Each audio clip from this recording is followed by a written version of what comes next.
Hello, and welcome to a crash course on the foot and ankle presented by Frankovitz.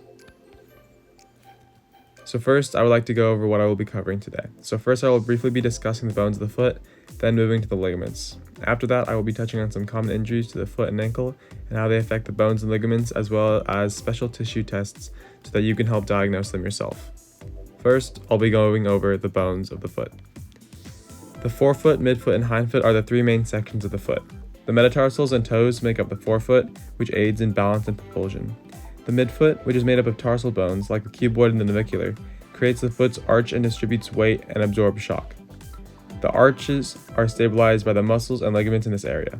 In order to form the ankle joint and support weight while preserving stability and balance, the hind foot consists of the calcaneus and the talus. These three components function in unison to support body weight, promote mobility, and cushion shock during a variety of activities. The foot is composed of 26 bones, 24 structural and 2 sesamoid, and a sesamoid bone is a small bone commonly embedded within a muscle or a tendon near joint surfaces. The 2 sesamoid bones on the foot are located at the ball of the foot beneath the big toe joint. There are 14 phalangeal bones and numbered from 1 to 5 medial to lateral. Medial and lateral are anatomical terms, meaning that the first distal phalanx on the right foot would be the top bone on the left hand of the photo in the image above. There are 5 more metatarsal bones that are named and numbered in the same way as the phalanges, 1 to 5 medial to lateral. The rest of the bones are known as the tarsal bones and make up parts of the midfoot and hindfoot. In the purple we have the calcaneus, in the yellow the talus, in the blue we have the navicular, and in the green the cuboid. In the orange we have the cuneiforms. The cuneiforms are differentiated as the medial, which means closest to the middle of the body, the middle cuneiform, and the lateral, the furthest to the outside of the body. Next we have the ligaments and joints of the foot. The deltoid ligament, situated on the inner side of the ankle, provides robust stability by preventing excessive inward eversion movement of the foot.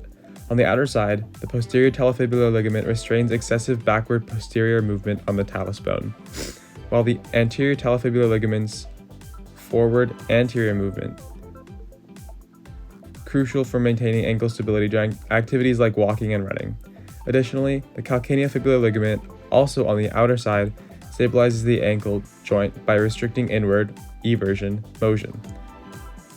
At the front of the ankle, the anterior talofibular ligament prevents excessive movement of the fibula, while the posterior tibiofibular ligament at the back provides stability by limiting backward movement of the fibula relative to the tibia. Together, these ligaments play essential roles in maintaining ankle stability and preventing injury during the various weight-bearing movements.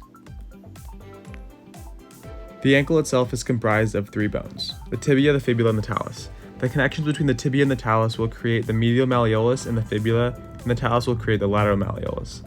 The malleolus on each respective side is the bump or protrusion on each side of the ankle. Next, we will be going over different injuries to the foot and ankle.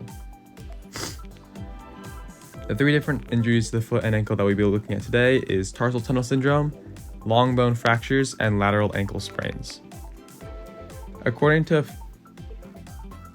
foothealthfacts.org, the tarsal tunnel, the source of tarsal tunnel syndrome, is a narrow space that lies on the inside of the ankle next to the ankle bones, known as the tarsal tunnel. The tunnel is covered with a thick ligament that protects and maintains the structures contained within the tunnel: arteries, veins, tendons, and nerves. One of these structures is the posterior tibial nerve, which is the focus of the tarsal tunnel syndrome. To test for tarsal tunnel syndrome, you can use the dorsiflexion eversion test. Today we'll be performing the dorsiflexion eversion test, and this will be testing for tarsal tunnel syndrome. So you want to evert the foot and dorsiflex the foot in order to stretch the toes, and palpate along the posterior tibial nerve for tenderness.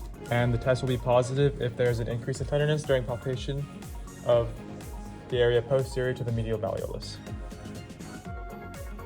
The next injury we'll be looking at are long bone fractures. During this type of injury, long bones, which are bones that are longer than they are wide, can be fractured due to repeated force such as running or a direct blow such as a kick to the foot. To test for a long bone fracture, you can use the long bone compression test. Today we'll be performing the long bone compression test, The anatomical structures within this test are the shaft of the metatarsals 1 through 5. This test is used in order to test if there is a fracture within the metatarsals of the foot. So to start, you're going to pinch the base and the head of the first metatarsal and proceed to apply a compression force, pushing the two areas towards each other. And you can do this all the way down. The test will return positive if there is increased pain either while palpating the foot or after compression is applied. And finally, the last injury we'll be looking at is the lateral ankle sprain. Lateral ankle sprains are the most common type of ankle sprain and often happen when an athlete rolls their foot while running across an uneven terrain or potentially placing too much outward force and missing their step. To test for a lateral ankle sprain, you can use a Taylor tilt test for inversion. Today we'll be testing the Taylor tilt test for inversion. The Taylor tilt test for inversion will test the integrity of the anterior and the posterior talofibular ligaments. These ligaments can be overstressed during unwanted inversion of the foot, resulting in an ankle sprain.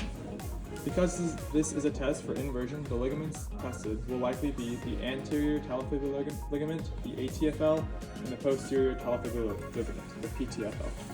To perform this test, begin with your patient relaxing while hanging his knee and lower leg off of the table. To test the ATFL, you will plantar flex your patient's foot and grip the calcaneus while performing inversion.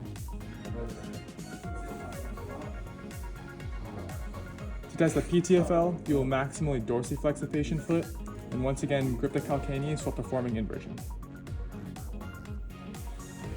The test will return positive if there is increased pain or excess inversion during inversion of the foot, which would hint at damage to the anterior talofibular ligament or the posterior talofibular ligament. This concludes my presentation on the foot and the ankle. I truly hope this video was both informative and enjoyable while learning about the bones and ligaments of the body. If anything, learning the anatomy and the tests for these injuries have helped me to understand what happens to athletes when they go down with an injury. Thank you for your support, and I hope you learned something new.